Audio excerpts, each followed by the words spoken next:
Thank you so much. Ladies and gentlemen, we take a very short networking break. This is exactly going to be for 15 minutes. And please, may I request you to kindly join us back for our breakaway sessions. Our breakaway sessions have been divided into 3 sections. Breakaway session 4, 5, 6. And I request you to kindly take care of your belongings. The organizing team members will not be able to support you in case you lose your belongings. Once again, repeating and asking you to take care of your belongings. The hall that we are right now in, this is the center hall, which is hall 5.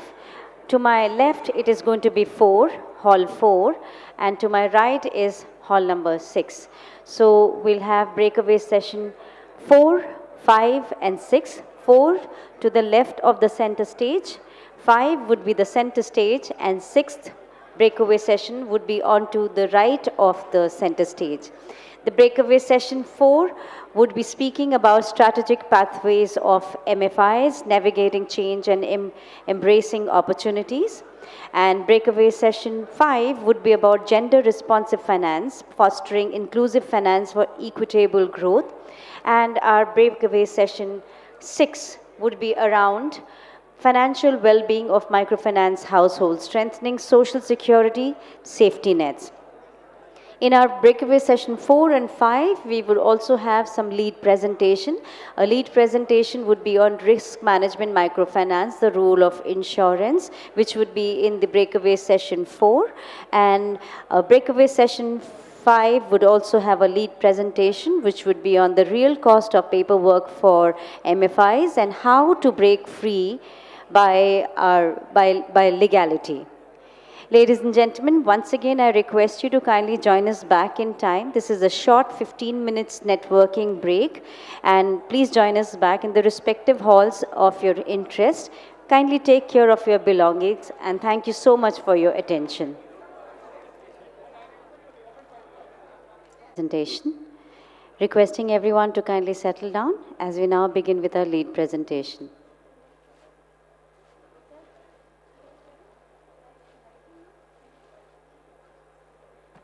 Welcome back, ladies and gentlemen.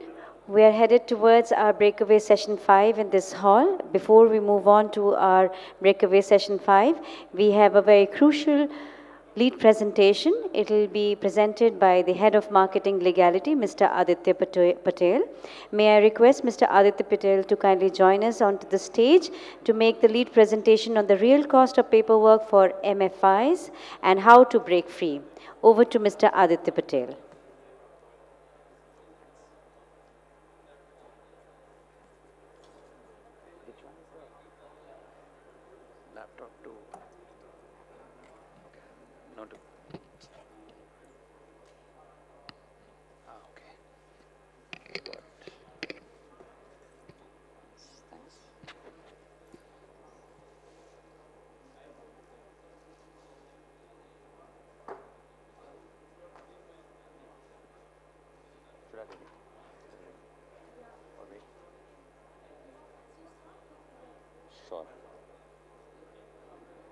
Great. Thanks so much, Sa-Dhan, for hosting us and for organizing a fantastic event. So I'm here to talk about a very specific but very critical problem for MFIs today, the cost of paperwork, right? Because paperwork is an operations and compliance minefield for MFIs today. But it's important to understand the real costs, right? Because when we meet MFIs, usually costs are confined to the direct costs. Rupees 100 that you spend on transport, printing, and storage of paperwork, right? But this is only a small part of the picture.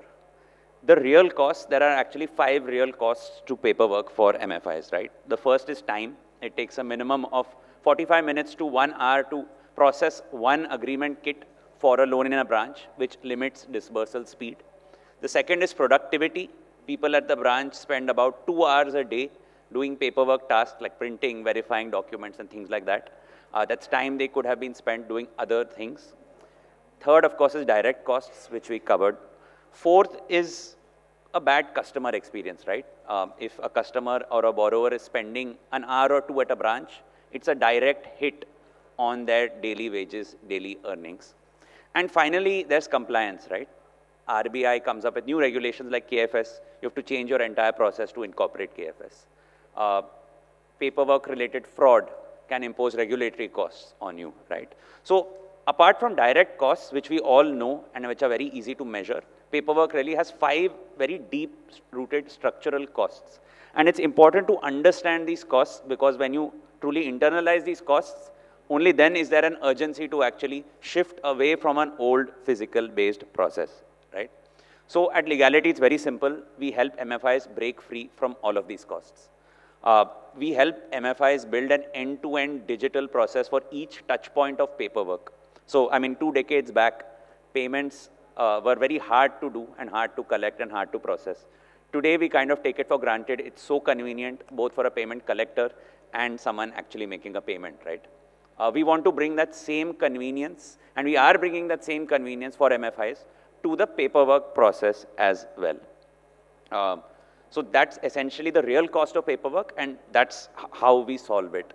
So the next question that we often receive is, and most MFIs are familiar with e-sign today, is how exactly is this different from e-sign? Doesn't my simple e-sign service actually work? So there are 5 reasons why e-sign doesn't work, right? Because day 1, you come in with bright hopes and dreams to digitize paperwork. By 6 months in, you find that you're back to physical paperwork. At your branch officers are not adopting to the new digital process. It keeps facing downtime. You just cannot scale that process up, right? So there are 5 reasons for this, and we solve for all those 5 reasons. The first is e-sign downtime. When there's downtime, when you rely on a simple e-sign solution, when that e-sign faces downtime, you have either branch crowding or your customer simply leaves you, right? Drop-off risk. With Leegality, we have an inbuilt system of backups to ensure that even when one e-sign is down, you can still continue your paperwork process in a digital way. The second is fraud, right? About 5% of Aadhaar e-signs that happen via wrong Aadhaar e-sign, which puts you at risk of both regulatory and enforcement risk. With Leegality, we've inbuilt fraud prevention into the paperwork process with things like e-sign verification and face match to ensure that the documentation fraud is curbed before it even happens. Third thing is, of course, simply a lot of digital tools are built for us in cities with very fancy smartphones. But MFIs deal with the real India on the ground where connectivity is not often great, right? So in 2G, 3G connectivity, digital tools often break down. So we've built it to be resilient with on-ground realities and actually work in 2G, 3G environments. Fourth, Aadhaar biometric is probably the #1 e-sign preference of MFIs today. But often customers have faded biometrics, which results in them either not being able to proceed with the process or you shift back to physical process. With Leegality, we have a way to sign with your face to ensure that if the biometrics doesn't work, the customer is not excluded or the process does not revert to physical. We in fact have a demo of face sign ready at our booth out there. And finally, and probably most importantly, most implementations fail simply because of heavy IT and tech bandwidth, right? With Leegality, you don't need heavy bandwidth to actually make this process work, right? So essentially, it's a full stack process to solve for the entire paperwork process. And that's why we think we are currently fast becoming the market standard for MFIs looking to digitize their paperwork process, with MFIs of all sizes turning to Leegality to solve this singular but very critical problem, right? And the business results are quite clear. MFIs who use Leegality see more loan dispersals. There's a better branch experience for both field force and customers. And there is greater fraud prevention on the ground, a reduction of fraud, at least at the onboarding stage when it comes to paperwork, right? So in case you're interested in addressing the 5 costs I mentioned, and in case you're interested in doing it very fast and joining a lot of other MFIs who are already doing it, do come to our booth outside. We'll be happy to show you how it actually works and the work we've been doing with other MFIs. If your MFI logo was mentioned there, maybe your vertical is not using us yet, do come and speak to us. We'll be happy to get you live as fast as possible. So with that, happy to answer any questions outside at our booth. With that, thank you so much. And thanks, Sa-Dhan, for a fantastic event. Yeah.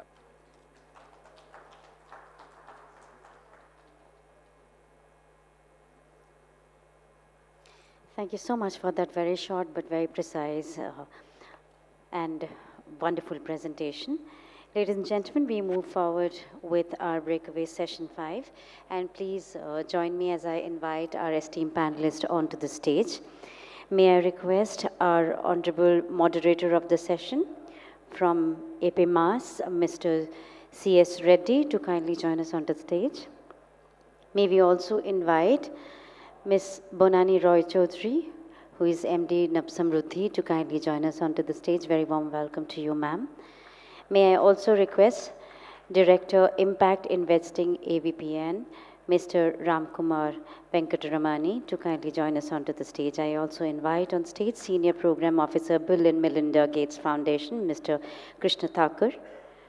And may I also invite on stage Business Head, Save Microfinance Private Limited, Mr. Shyam Patro. Very warm welcome to you. Before I request the panelist and the moderator of the session to take over, ladies and gentlemen, we have a very important and crucial moment as we have our Honorable Additional Secretary, Ministry of Social Justice and Empowerment, Government of India, Shri Amit Kumar Ghosh. May I invite Shri Amit Kumar Ghosh to kindly join us onto the stage. I've been indicated by the organizing team members that he is on his way. As soon as he would join us, we would introduce him again and request him for a keynote address. In the meanwhile, may I request the moderator of the session, Mr. C.S. Reddy, to kindly take over. Thank you. I can see still many participants are having a cup of tea or coffee.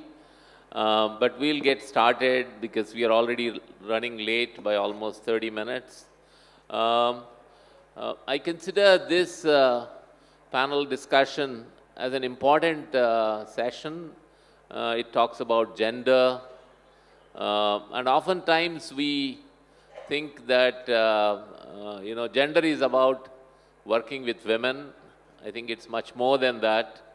The beauty of this Sa-Dhan conference is that it is giving equal importance to the MFI model of microfinance and the self-help group model of microfinance. And in both the models, women's empowerment, addressing gender concerns is very important. In fact, the session that just concluded before this, there was a lot of discussion about how climate change is affecting gender and how it is affecting women enterprises. So I think in this particular session, we will be discussing about what has been the experience of gender, women's empowerment of different panelists. We have a very experienced and eminent panelists.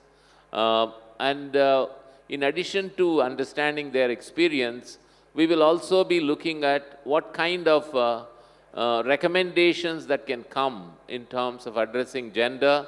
I think there was a discussion in the morning about Viksit Bharat and about how we could contribute to that from the microfinance fraternity.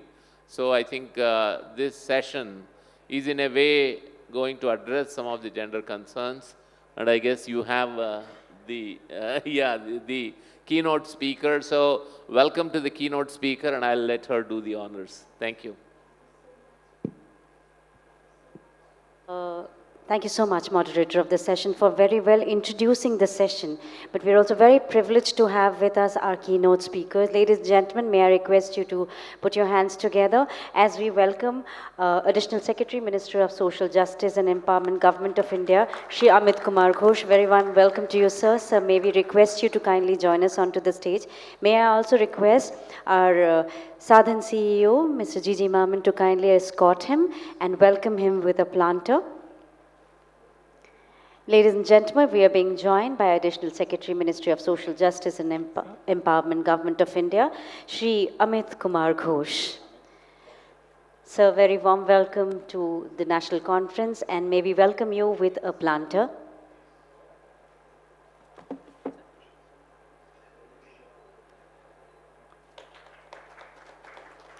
Ladies and gentlemen, as wonderfully introduced by the moderator of the session, that we are heading towards a very crucial discussion. But to set up the tone, may I request our Honorable Additional Secretary, Sir, to kindly present the keynote address. Over to you, sir.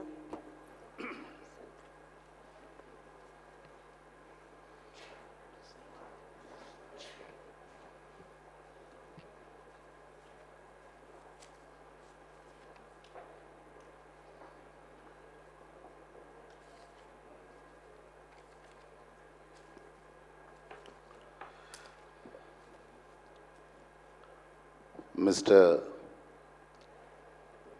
G.G. Mammon, the ED and CEO of Sa-Dhan, who has been kind enough to invite me to address this august audience, Mr. Reddy, and all the moderator and the eminent panelists, plus distinguished delegates who are present in this hall.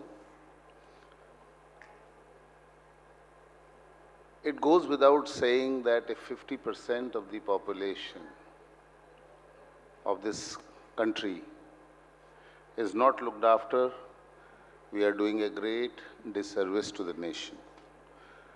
In fact, going back to the days when I was working in the field, in the district, and the concept of self-help groups was introduced in the late 90s by the Ministry of Rural Development, Government of India. The self-help groups were a novelty for us, and we would drive to villages, and the district magistrate and we would be talking to the women and try to get them into, especially, in the western UP part of Agra, where I was posted at that time. I do remember, I have very good memories of trying to work with women SHGs. Later on, as time went by, in various districts, I had the opportunity of learning how important it is to integrate the women, especially in the northwestern UP patriarchal society, how to encourage them into integrating themselves through their economic activities and also making them economically more self-dependent. We as a country have come a long way from there. If we see today, there is now what I would say a mature ecosystem which is there to look after the need for inclusive economic growth of marginalized sections. So, after a long time in various departments, I have also landed up finally in one department where I'm having great satisfaction in the Ministry of Social Justice and Empowerment in working with marginalized sections. After more than 30 years of service, I realized that while a lot of work has been done, much more remains to be done. And therefore, the need for such fora, such conferences, brainstorming, discussions, learnings, takeaways. So, when we talk about marginalized sections, in my ministry we deal with about 9 distinct groups. I'm not going that side. But today's topic is about gender responsive finance, fostering inclusive finance for equitable growth. So now let me tell you exactly, I'll give one example. The criminal tribes of India, as notified by the British Raj, were decriminalized in 1950 and by a notification. there was a notification that they would be known as criminal tribes. So there was a notification which denotified them as criminal tribes. They are still today known as DNTs, denotified tribes. They, along with some nomadic and semi-nomadic communities of the country, form a distinct marginalized group of people who are known as the DNT community, which stands for Denotified Tribes, Nomadic and Semi-Nomadic Communities. So, one of the initiatives taken by the Government of India is that for the first time, under the aegis of my ministry, we have set up the Development Board for Denotified Tribes, Nomadic and Semi-Nomadic Communities of India. So who are these people? Essentially, these are people who were declared officially landless and the entire land was taken away from them by the British. They were dispossessed of any kind of land holding. And you know, having all of you come from that background, if there is no land with a person in the rural India, he is basically a nobody. So from amongst these communities, a study has been done, and that is still under, the Anthropological Society of India is giving it the final touches under the directions of Niti Aayog. So my intention is to go from specific to general during my address. So I want to talk specifically about these DNT women, and then come to the general thing as I view it. So, basically, when I joined this ministry, I found that we had not formed even one self-help group for such women. They typically live on the edges of villages, on common lands, on government lands. They are known as encroachers. But that should not prevent us from forming their self-help groups. In fact, I invite all of you to work with me through this board, because I supervise the working of the board. There is a CEO, a joint secretary level officer who does that. So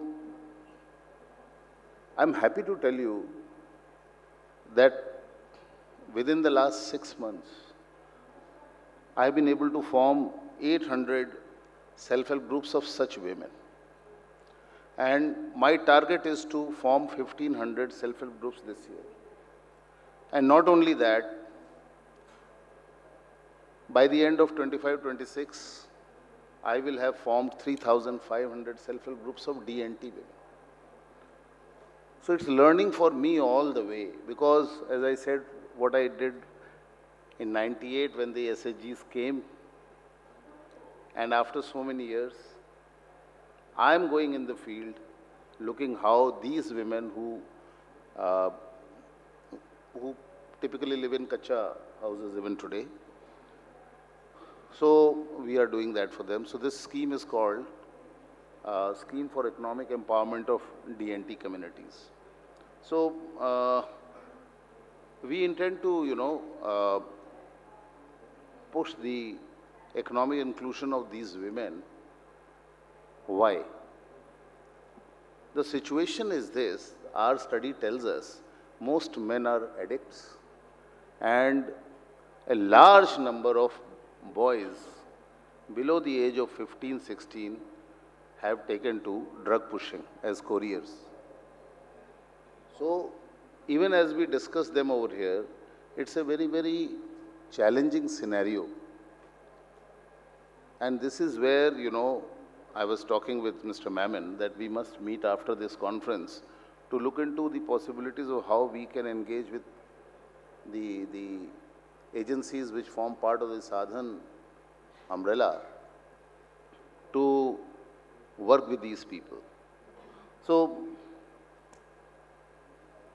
what is interesting to note is that I got a study done, and I found that over the generations, for the past 4 or 5 generations, they have not left some of their basic uh, you know, caste-based work they used to do in terms of making statuettes, vases, working with blue stone, etc.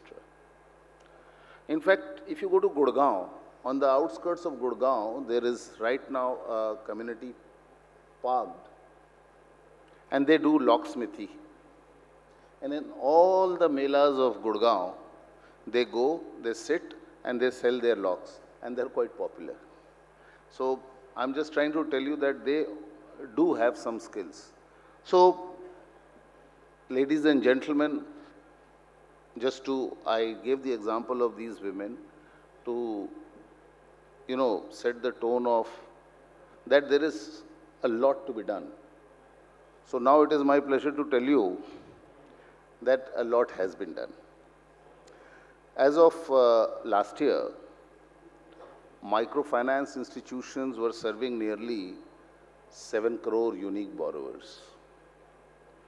And what is interesting is that more than 95% of them are women. So that's a great achievement in the direction of what we are discussing today. So what they were not doing earlier, now they're able to do and, engage in income generating activities. The total loan portfolio in the microfinance sector has reached rupees 3.5 lakh crore. So this was a Press Information Bureau release that I found from the Ministry of Information and Broadcasting. Microfinance institutions like NABARD, from where Mr. Mammon has drawn his experience, MFIN, I can see many stalls outside. Many of these organizations which were not earlier engaging in microfinance have now actually opened microfinance divisions in their larger institutions. Am I right? And they are working, and they have posted senior officers there. So this ecosystem of microfinance has gained acceptance, has evolved and attained a structure. And that is our strength as we discuss it over here. Microfinance empowers women to take control of their lives, take key household decisions, if I may say so, and also challenge the traditional gender roles. So there is a ripple effect, and it cannot have escaped the eyes of a keen observer of the rural landscape. Whenever we go, we find that there are more and more vocal women. I remember as a young magistrate, when I went to a village, the Gram Pradhan came, but she had ghungat till here. And she did not say a word. Her husband was speaking, and I had to say, "Aap mat boliye, ye bolengi." But she could not speak. The fact was, I requested in 96, but the lady could not speak a word. I don't think that situation is there anymore anywhere except a few exceptions. So a long distance has been traveled both in terms of economic empowerment and political empowerment. So I just want to quote one example which I found somewhere, that in Odisha, microfinance has contributed to the well-being of 46 lakh women, enabling them to improve their families' socio-economic conditions. According to the PLFS, Periodic Labour Force Survey data for 23-24, the rural female participation has risen to 37% from 23.3%. So, in the workforce, the participation of women is showing improvement as far as this data is concerned. So, what is unique about these women is that they have demonstrated higher loan repayment tendencies as compared to men. So that is something which works in favor of people who want to push the agenda of gender responsive finance. But the question remains, are women borrowing enough? That question is the question which essentially the panelists will answer. So, I would like to just raise a few more questions, sub-questions. A, do they have the tools to succeed in borrowing more, or borrowing to that level when we will say that we'll be in a position to say that women are borrowing enough? Do they have requisite financial literacy, training to run their businesses, access to legal literacy, legal frameworks, etc.? And that crucial thing which I would call, as you know, an ecosystem which supports such women to come forth and engage in these activities. So if we look at some data in this direction, according to World Bank's global Findex database, 20% of women in India reported having received financial education or training, which has helped them to do their money management effectively. This is a study. Secondly, a study by the Reserve Bank of India has found that 34% of women microfinance borrowers participated in business training programs. So it is 34%. It's well below 50%. So this is an area which requires some work.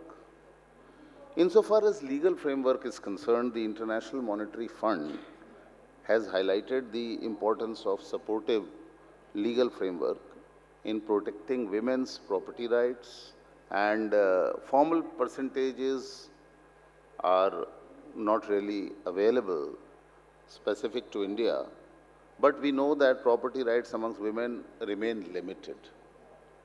So that is an area which should engage our attention and efforts. And then, you know, the deep-rooted social, cultural barriers are not going to disappear overnight. But when you have a time frame of a decade or 2 or 3 decades, you find that there has been significant movement in the positive direction. A World Bank study has found that 42% of women in India have reported facing gender-based discrimination in accessing financial services. So we must look at these barriers. So that is a task before us. Secondly, the Reserve Bank of India has identified 38% women microfinance borrowers who have faced challenges in accessing markets for their products or services. These are studies. But these studies are indicative, and therefore they should goad us to go deeper and try to see what are the solutions. Now the third issue which arises is what are the broader benefits of women empowerment? So here, ladies and gentlemen, when we empower women, we empower the family and the society. So I have already spoken about the ripple effect. I will not delve that, there's a lot of data on that. But if we see, according to a World Bank study, 60% of women who have accessed microfinance have reported investing in their children's education, which is very, very heartwarming. And that is something that encourages us to think that, long back, he retired as the Chief Election Commissioner of India, Mr. Naseem Zaidi. He was visiting my district, and I was sitting in the car with him, and as we drove through the rural hinterland, he saw some 5-6 girls in school dresses walking to their school in the morning. And he said, Amit, this is the sight which gladdens my heart the most. He was the Commissioner of Rural Development of Uttar Pradesh. And he said, because if these girls get educated, all the generations after them get educated. So women tend to invest into the education of their children far more than men. And WHO has found that empowering women leads to better health outcomes for both women and their children. In countries with remote women's empowerment programs, maternal mortality rates have dropped by up to 30%. I had the occasion of working very closely in the area of MMR and IMR in the course of my career. And my 3 years in this sector taught me that, the MMR in Western UP was higher than Sub-Saharan Africa. So much of anemia. The data is there. All of you must be aware of that data. So, there are deep-rooted challenges before women in terms of, they are the last people who eat in their family. Even if she is pregnant, the mother will give the food to her child rather than eat to nourish the fetus. So there is data, and it tells us that economic empowerment of women is a task which cannot wait, especially of marginalized women, is a task which cannot wait. The IMF has estimated that increasing the labor force participation rate of women in developing countries by 25% could boost the GDP by 9%. It's a huge contribution. Similarly, studies indicate that empowering women can lead to significant reductions in poverty. Women in microfinance programs are 30% more likely to invest their income in family and community well-being. There is a study. So, they impact the family, the children, their own well-being, and the well-being of the community and the nation. So, there is, this is a continuous scale on which microfinance can impact the well-being of the world that we live in. So, I come to the question of policy changes for fostering women-focused and gender-responsive lending. A lot of discussion, I'm sure Mr. Reddy will curate on that today. But I just want to say that time has come to look into gender-sensitive loan products, financial literacy and capacity building,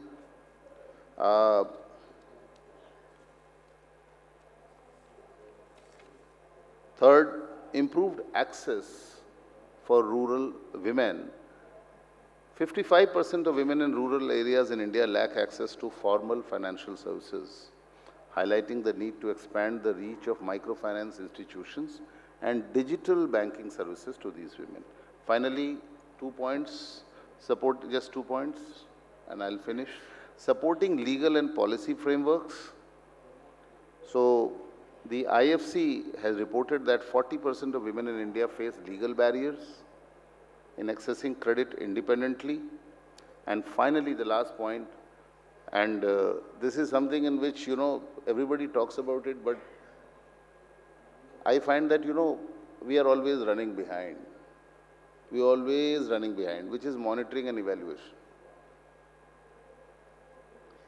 There is a lag between what is actually happening in the field and what we are trying to, the learning that we are getting. So, there is a framework implemented by RBI which has now facilitated collection of gender disaggregated data, which allows us to do much more data analytics. So, ladies and gentlemen, thank you very much for listening so patiently to me. I have exceeded my time, I'm sorry about that. Thank you so much, sir, for that very thoughtful note from you. And may I request our moderator of this session, Mr. C.S. Reddy, to kindly felicitate our Additional Secretary, sir, with a shawl and a memento. Once again, a big thank you, sir, for those wonderful, thoughtful words from you. Very encouraging words. and also setting a tone for our Breakaway Session 5 on gender responsive finance. Thank you so much, sir. Thank you once again. We quickly take this opportunity and click a picture with all our distinguished speakers and Honorable Additional Secretary, Ministry of Social Justice and Empowerment, Government of India, Shri Amit Kumar Ghosh. Thank you so much, ladies and gentlemen. Once again, requesting you all to kindly put your hands together as we thank Honorable Additional Secretary, sir. Thank you once again. Now we move on with our Breakaway Session 5 on gender responsive finance, fostering inclusive finance for equitable growth. And to take it forward, may I request the moderator of the session, Shri, Mr. Reddy, to kindly take it forward. Over to you, sir.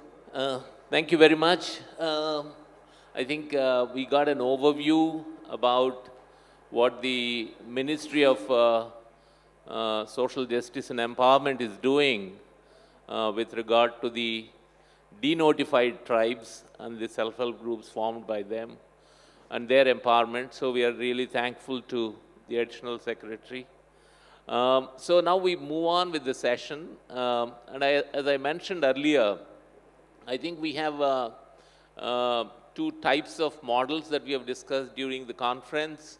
The MFIs that have been lending to the women and the self-help group movement that has been focusing on access to financial services and how that has resulted in poverty reduction, women's empowerment.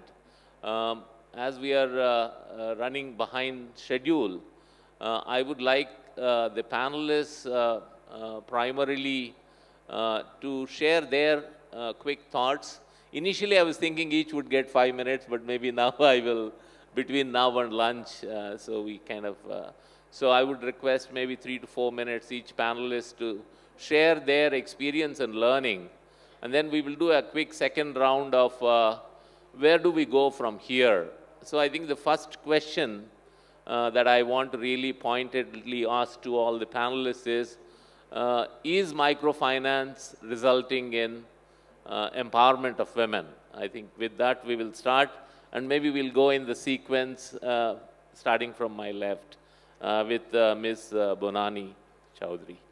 Thank you, Reddy sir, and thank you so much, Sa-Dhan, for having me here. It's a great opportunity and a great conference, very relevant subject again, and I think there cannot be any second thought about it. We have seen how microfinance has actually transformed the rural landscapes where it comes to the women. So the answer is absolutely a resounding yes. So before that, I would like to just introduce my organization, Nabsamruddhi Finance Limited, which is a subsidiary of NABARD. It is an NBFC which finances other FIs, that is MFIs, as well as NBFCs and HFCs. So we work with a large number of MFIs, and what we have gathered from the field when we visit the end borrowers is that there are two types of empowerment here. In some cases, the women are availing loans and they are using it to set up their own nano enterprises, home-based enterprises, as well as some informal enterprises, beauty parlors, tailoring shops, and definitely it is leading to both economic as well as social empowerment. But there are cases, a large number of women take the loan which is used by the husband or the household in the family enterprise or the husband's own enterprise. It gives them a huge sense of empowerment. We have talked to women, like Muslim women in some areas where they're not even allowed to work. But they say कि इज्जत बढ़ गई, मेरा चलती है. Why? Because moment that loan comes into her account, it makes a huge difference. And when we asked her that, what happens if you don't get this loan? Your husband can also get a loan. She said, then कागजात गिरवी रखनी पड़ेगी. I have to mortgage, he has to mortgage the property which is in his name, and it's very difficult for him to also get a loan, whereas it's easier for us. So definitely the landscape has changed because of this. First the SHG movement, and then the microfinance movement, it has transformed. And over and above that, we have to look at empowerment in a very holistic sense, because it's not just the economic empowerment, not just the decision-making power, but also microfinance has helped in improving the quality of their lives. We in Nabsamruddhi work we are a champion of wash financing, and we have seen, although some people see it as a non-income generating loan or a cross-sell, it is not, because microfinance institutions have actually had the foresight to realize that when you don't take care of the women's health or the family's health, which Sir was mentioning, that WHO has already has the statistics that 80% of diarrhea-based deaths happen in developing countries because of lack of unsafe water and sanitation. So MFIs have done that. Hats off to them. They have brought wash loans to the micro borrowers and really transformed the lives of the women, because now they have access to safe toilets, pipe drinking water. They don't have to fetch the water wherever such loans are given. Saves them time to actually focus on the income generating activities, as well as it has taken care of the safety, the dignity, health of the entire family, therefore productivity and saving in health costs. So overall, we look at not only the income, but also the savings, and overall it is a matter of net disposable income, which is actually supporting the economic empowerment. But socially, their status goes up when they have a toilet at home. Socially, they are safer when they have a toilet at home. There is dignity. So we would say it is an amazing contribution that MFIs have made today, and we have supported them through concessional loans, as well as partnership models, blended finance, technical assistance from water.org and Sa-Dhan as well. So it's been a win-win story. About the way forward, we'll come to that later. Thank you. Thank you very much. We move on to the next panelist. Thank you. Thank you, Ms. Bonani. That was really insightful and a lot of information. To add on to that, I come from a slightly different perspective. I work for an organization that is a network of investors primarily, mobilize capital into social impact.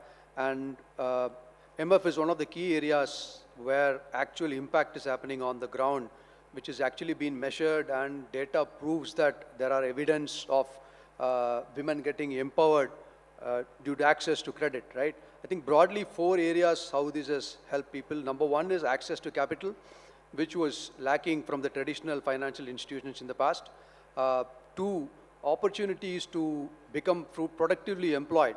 And entrepreneurs not just, increase their livelihood, but they also become job creators. So it trickles down into building the ecosystem broadly. And thirdly, healthcare and access to education. Typically, what we've seen is, based on data as well, almost 85% of women borrowers tend to reinvest into education and healthcare for their family, not just for themselves.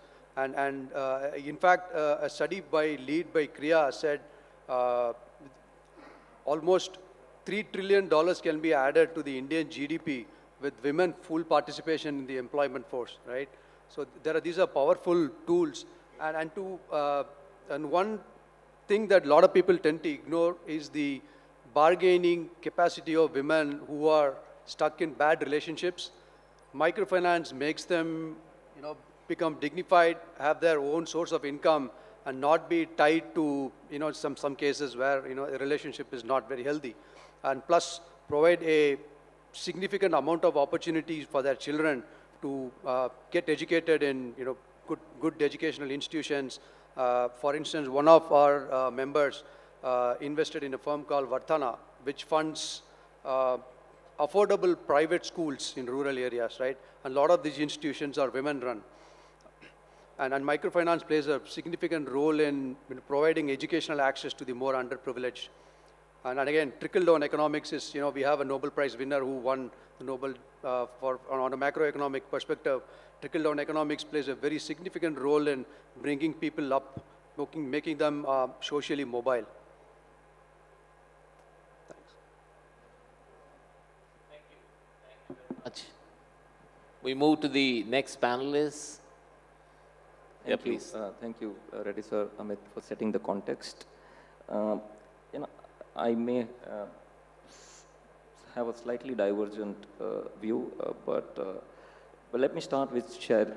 This question, when you read, looks like a bit of a fluffy question, right, and somewhat obvious. But I think I'm glad that we're discussing this, and I feel a lot of the times we don't discuss it because either it's too simple or obvious, but it's important to go. I think it pushes us to go underneath the large numbers around 8 crore, 13 crore borrowers and 95% repayment rates, right? It pushes us to move from access to efficiency to what's the effectiveness of what you're doing, right? To me, again, putting the question, does microfinance empower women? I think a slightly, reframing the question is, under what conditions does it empower women, right?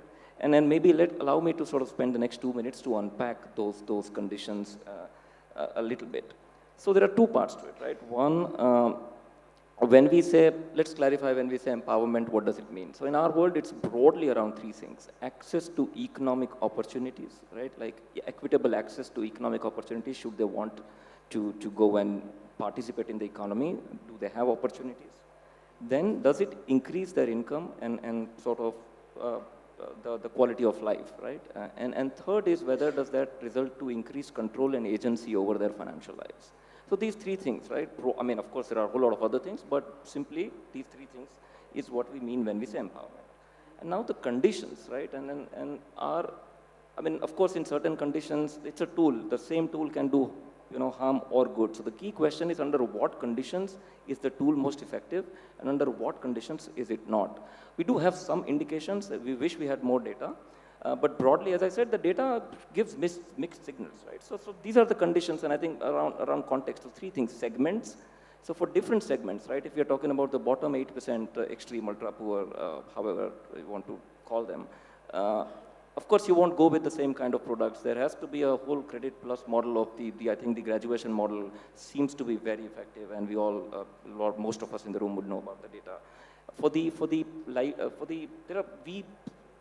Of course, the more customized you get, but broadly we do three segments: ultra poor, and then there is productive sort of businesses at subsistence level, and then there are growth entrepreneurs. For all of these three entrepreneurs within these sub-segments, you have to have the right products. And then what's the context, right? Are we placing it sort of when there is an ecosystem of SHGs and federated structure supporting them? I think the impact of capital is a lot greater.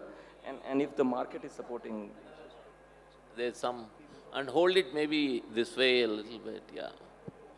Yeah. Sorry, let me try this. Yeah, I realized. Yeah. Sorry. So the three conditions, right? Segments, products, and context. So of course, I think in short, broadly we believe that the credit plus model sort of is more effective. But to us, we still find ourselves asking very basic questions that we don't have clear answers. We have indicative answers, right? So for an example, does that loan, how much does an enterprise loan lead to an increased income? Of course, there will not be one answer to it, but under what conditions does it increase what income, right? Even those basic questions, we don't have honestly clear answers to. We're doing a bunch of things at Gates Foundation. We have now we call it, it's a terrible name, MLE Consortium, Monitoring, Learning and Evaluation Consortium, where we are looking to hopefully get these answers around what is the sort of, how much this contributes to increased income, to improved control and agency. But I think I'm glad we are having these conversations. I think there are a lot of open questions that we all need to sort of answer. I hope it's audible. Please go ahead. Yeah, your mic is working. So just to answer you, Reddy sir, you actually asked the question. I'm just bringing the panel to the discussion. The question, has microfinance helped in empowering the women in Indian context? Now, I'm a microfinance practitioner for almost now 20 plus years. And actually many thanks Sa-Dhan team also to organize such events. So, yeah, it's better now.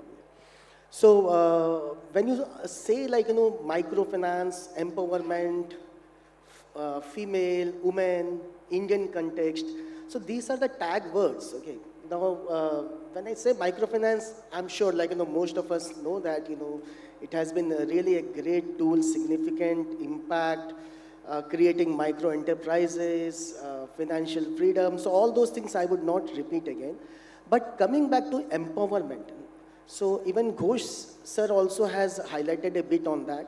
So empowerment is a very broad and it's a very complex in fact, it's moreover, it's a change.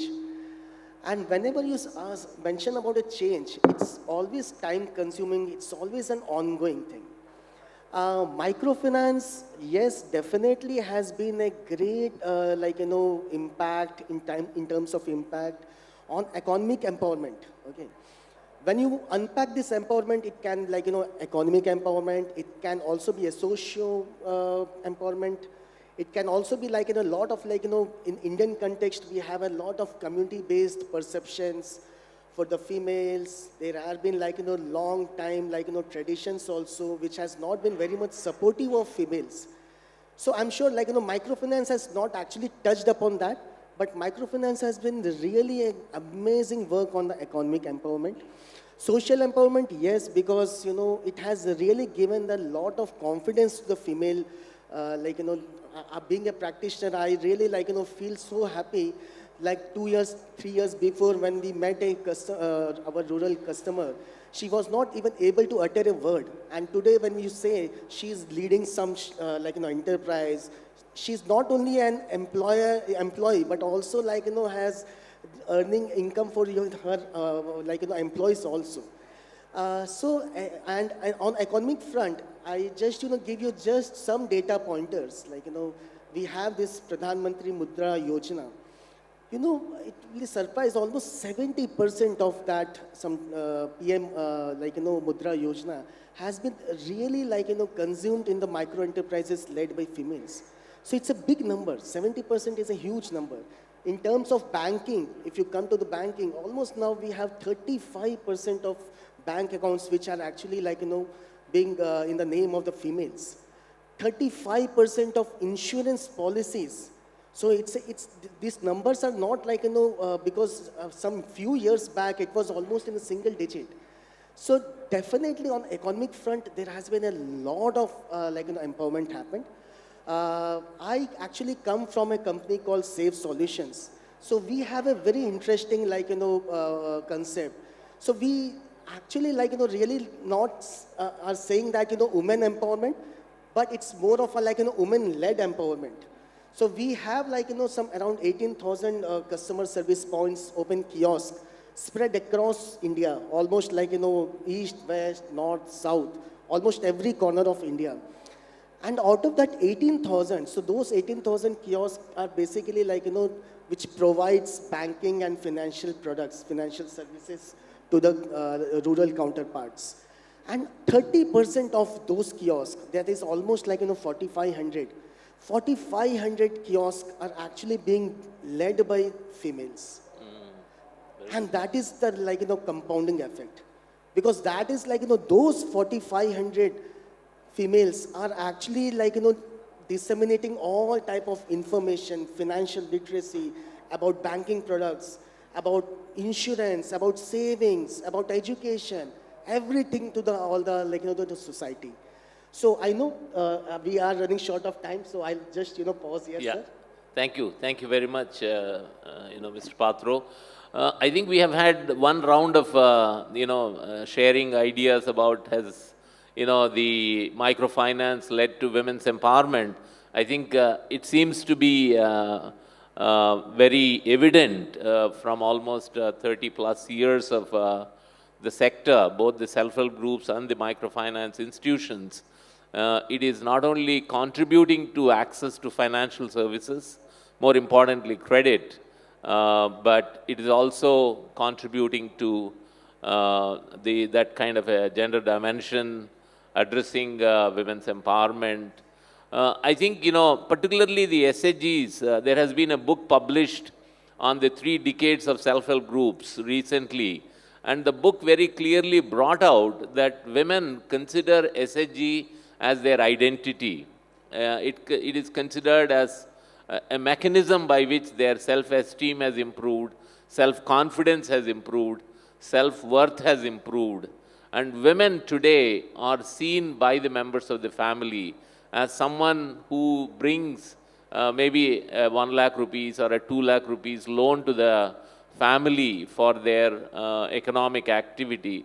So I think it has definitely enhanced their, standing in the family, and it has definitely enhanced their contribution to the economic development. I think I will just mention 2-3 points where we need to be thinking about in terms of the future of addressing women's empowerment in the context of the Viksit Bharat, in the context of the Lakpati Didi. These are the two terms that we have heard today. So number one, I think yesterday there was a concern about indebtedness. Are there debt traps still? So are we focusing enough on financial literacy, economic literacy for women? I think that is something we still need to seriously look at. Are we looking at women as only as borrowers, as clients, or are we looking at them as participants in this economic development? I think that's something that we need to look at. The third, I was just having a conversation with the Joint Secretary of the Ministry of Rural Development, NRLM. I mentioned that 65,000 crores of SHG savings is in their bank accounts, and oftentimes bankers don't allow them to withdraw savings. They say if you want a loan, you borrow. So is that empowerment is a question to be asked. Because if the SHG decides to withdraw their savings for internal lending, that must be allowed. There is no collateral for lending. So I think in the process of microfinance institutions making profit and scaling up, in the process of government wanting to promote Lakpati Didis, are we compromising on the autonomy, independence, decision-making of the women self-help groups, the federations of the self-help groups, maybe the cluster-level federations? Are there issues of over-financing of the women, maybe going beyond, even if it is 10% of the women, where they are borrowing both from microfinance institutions and from the self-help groups and their federations? It could lead to some kind of indebtedness or over-indebtedness. So I want, in the final round of 1 minute each, the panelists to really look at where do we go from here. I think we have done tremendous work in the past 30 plus years of achieving scale. I think that is something no one can take away. Tremendous scale has been achieved both by microfinance institutions, by the self-help groups. Between the two models, if you are talking about something close to 9 lakh crore rupees being managed. The SHG bank linkage around 2.6 lakh crores, and their own savings is around 1.8 lakh crores. So that kind of together is around 4.5 lakh crores. And another 4.5 lakh crores through the microfinance institutions. So that is the kind of fund that is being managed by the women. So we have achieved scale. We have achieved that kind of basic indicators of women visibility, women access, women having financial services to engage in economic activity. But from here, over the next 5-10 years, what recommendations do we have to Sa-Dhan? What recommendations do we have to the microfinance sector in the country? So I would request each of the panelists to take a minute and share 2-3 quick points. Thank you. Thank you, Reddy. You're actually very well summed up. The stress on the women is center stage here that we have to watch out against, definitely, where it comes to not only microfinance, even in HFCs, we are seeing that the women are the co-borrowers when they don't even own the property. So the load on them might be very huge, and this is what we have to look out. And two is women-led enterprises was mentioned, and that is important because they need to upscale from the achar, pappad, badi economy to actually enterprises which are smart and they are very aspirational and they are smart as well. So once education scaling as well as business enterprise training comes in, that's important because not just the skill to know how the work, like how about the occupational skill, it's also the enterprise management skill, everything that needs to be dovetailed into the training where it comes to, and then that is the main credit plus approach. The other imminent risk to the sector is climate change because it will impact it is impacting the women most because she bears a very disproportionately larger burden here where it comes to, as she is culturally responsible for the food, water, the caregiving, and any displacement affects her most. So insurance is one aspect we can look at, and climate resilient, climate adaptation measures for both the household enterprises as well as the any structure, any solution finance. In fact, we have pioneered a climate resilient WASH program for MFIs as well as HFCs, which is ongoing now. Capacity building has been done through Sa-Dhan as well, so that their structures, their solutions sustain even in the face of very severe climate-induced effects like floods and droughts. So we have to look at them sustaining so that microfinance also sustains. Thank you. Where I see is a couple of things. One is leveraging technology to kind of increase the access, right? Although 85% of microfinance borrowers are women, but as an overall percentage of the population, it's still minuscule. So to increase it, we need to leverage technology. In fact, one GSMA study says just by increasing the gender gap in mobile money usage can unlock more than $150 billion in revenues over the next 3 years. So that's something that we need to look at. Secondly, perhaps look at some alternative credit scoring models where the reliance is not just on collateral and experience, perhaps leverage social media usage, your transactional behavior, and artificial intelligence can really help here. I know India Stack has played a big role in digitizing, but I think leveraging the next generation AI tools to make use of some of these tools can unlock a lot more people into the ecosystem. Thank you. Yeah, please go ahead. Thanks. I'll try and be quick. So, taking cue from what you said, Reddy sir. So, good job at the flow of capital, access, and scale side, right? So, the path to impact is doing three things, right? Flow of capital, whether we are doing it efficiently, at the right price, with the right speed, right? And then whether it's effective or not. So both on the first sort of flow of capital access side, I think we've done fairly well. Efficiency side, if you consider global benchmarks, India is doing very good, although there is still opportunities.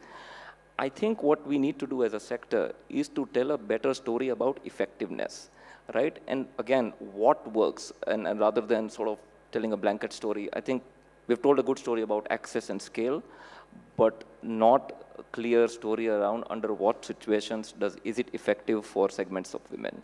So I think going forward, I would really encourage people to focus on one, telling hard evidence-backed, data-backed story, and not, we all meet women, so we all see impact and no doubt about it, but I think we need to tell do a better job at telling that story.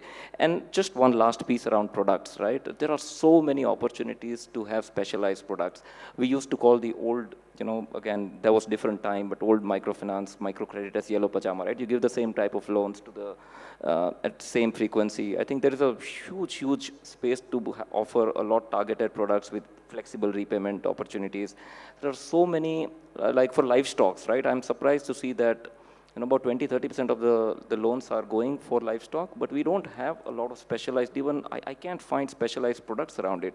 So, for drip irrigation, right? Government offers 70-80% subsidy, but there's hardly anyone offering even the 20% specialized, sort of a loan for specialized products. So there's so many opportunities to, one, do better targeted fit for purpose lending. Yeah, I'll pass it.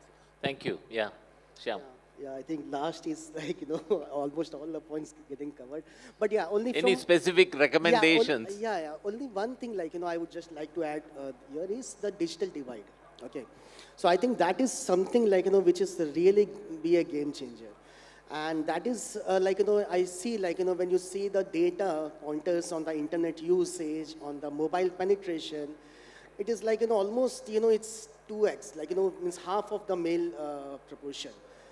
In terms of internet usage, it's almost 30% is the number which is coming as per the data. And it actually gets worse in the rural counterparts. And especially when we say about microfinance, it's more of on the rural and underserved locations. So I think that is something which is really the next, we already from the microfinance space, are working on that, and this digital landscape, this digital payments has really now even contributed to the GDP growth, as one of my friend was saying also, Ram was saying. So I think, this is one of the major thing, which as a sector, as a policy maker have to work out. Thank you. Thank you very much. So I think, I don't think we have enough time for any questions, unless there is someone who is kind of, two questions, yes. Yes, any questions, and if we have the microphone available, please go ahead and ask any question that you may have. I don't see much of, anyone wants to ask a question? I don't see anyone interested in asking a question. It's totally clear about what's empowerment, how is it happening. So with that, maybe I will try and take a couple of minutes just to conclude this session. I really also want to thank the panelists, though it has been a bit delayed. I think each of them have really made a very impressive contribution. So the takeaways from this particular session, number one, I think women must lead. So we should not look at them as clients, as borrowers, but we must look at them as stakeholders. And for that, I think maybe organizations like Sa-Dhan, APMAS, we all need to do something more structured to listen to them. I think oftentimes we don't listen enough to the women. I think I used to see Sa-Dhan conferences where we used to have a lot of self-help group representatives or microfinance borrowers would come and speak, but not that much anymore. So I think that is one aspect that, especially when we are talking about Lakpati Didis, when we are talking about Viksit Bharat, listening to more and creating those platforms, I think is one important aspect for us to address issues of empowerment. Also, I feel empowerment of women is a journey. It is not like, you have arrived or not arrived. It's a journey. I think we have made tremendous progress, but still a long way to go. I think the 2047 seems to be a goal when India has arrived as a developed nation. We also have women playing a pivotal role in the economic development of the country. In terms of the graduation to the micro enterprise, in terms of these Lakpati Didis, someone mentioned even Karorpati. I think some are already happening. In fact, government of Telangana has a goal of promoting women as Karorpatis. Already they have announced as part of their women development policy. But they require continuous training and capacity building, including financial literacy. I think that is something that we cannot underestimate. And we cannot just make financial services available and assume that, they will take care of it. Market linkages seems to be critical. ONDC platform, technology leverage. I think that is important for the women to arrive on the stage. Then climate, I think something that has been mentioned repeatedly, the climate risk is real. And how do we enable women to manage their enterprises, and they have an adaptation strategy for the climate risk? That is something that we need to look at. And we also have to look at how do they leverage their savings. Unfortunately, in the microfinance institutions, there is not much of an opportunity for them to do the savings. But even in the SAG bank linkage, where there is tremendous opportunity for saving, how do we make sure that they optimally utilize the savings? And finally, I think the SHGs, the federations must have their own decision-making process. No one should be imposing their ideas. No one should be controlling them. So that whole autonomy and independence, by the way, all of you may be aware that 2025 is declared as the UN International Year of Cooperatives. So our self-help groups, our federations of self-help groups are, the cooperative organizations of the women. So their autonomy and their independence is very important. Neither government should co-opt them, nor NGOs should co-opt them. I think that is very important. And in this kind of connection, APMAS with many partner organizations, including Sa-Dhan. We are organizing our national conference on SCG federations next month, 21st and 22nd November. So if any of you are interested, you're most welcome. So with that, I want to really thank all the panelists for their contribution. Thanks, Sa-Dhan, for organizing this workshop. Thank you very much. Thank you so much, moderator of the session, for that very thoughtful conclusion. Ladies and gentlemen, we thank our esteemed speakers for sharing their valuable inputs with us. And may I request ED Indian Bank, Shri S.P. Singh, to kindly join us onto the stage.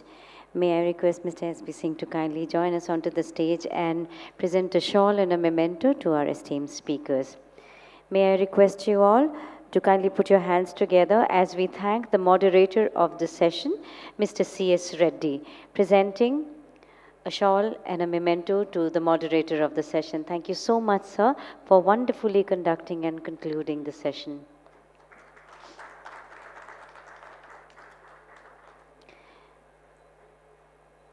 We now present a memento to Ms. Bonani Roychoudhury. Thank you so much, ma'am, for sharing your thoughts with us. Presenting a shawl and a memento to Ms. Bonani Roychoudhury. May we now present a memento to Mr. Ramkumar. Thank you so much, sir, for sharing your thoughts with us.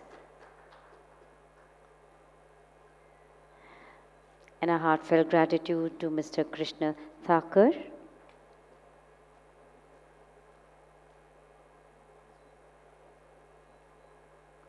Thank you so much, sir.